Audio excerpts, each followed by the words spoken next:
Thanks for watching. Please don't to forget like, comment and share.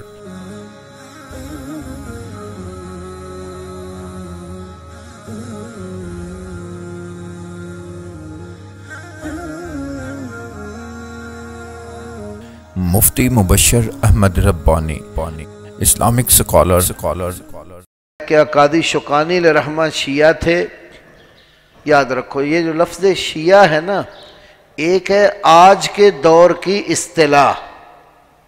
آج کے دور میں شیعہ اس شخص کو کہا جاتا ہے جو صحابہ کرام کو گالیاں دیتا ہے، جو قرآن پاک میں تحریف کا قائل ہے، امہات المومنین پر تبرئے کرتا ہے، لیکن جو سلف صالحین، تابعین، تبع تابعین کا زمانہ تھا، خیر القرون کا زمانہ، اس زمانے میں لفظ شیعہ کی اصطلاح اور تھی۔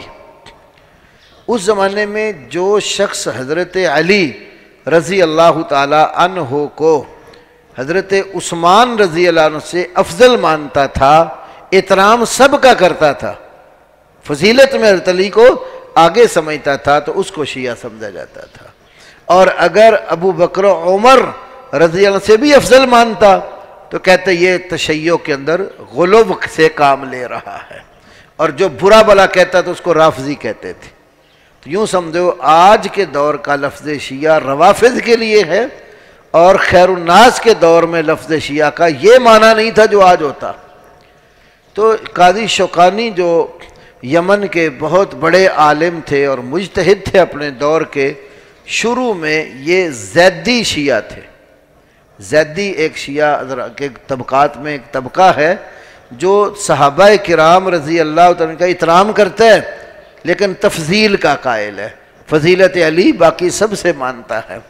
تو بعد میں اللہ رب العالمین نے پھر ان کو کتاب و سنت کا مزید اتنا فہم عطا کیا کہ ایک بہت بڑے عالم اور مجتہد بنے، اور بہت ساری کتب ان کی، اور حدیث کی خاص طور پر جو نیل الاوتار ان کی ایک کتاب ہے، حدیث کی کتاب کی شرح، اسی طرح سیل الجرار ہے، اصول فقہ میں بھی ان کی کتابیں، اور حرف تفسیر قرآن کی فتح القدیر لکھی انہوں نے۔ تو وہ یمن کے ایک بہت بڑے عالم تھے۔ تو موجودہ جو شیعہ کی اصطلاح اس سے ان کا کوئی تعلق نہیں تھا۔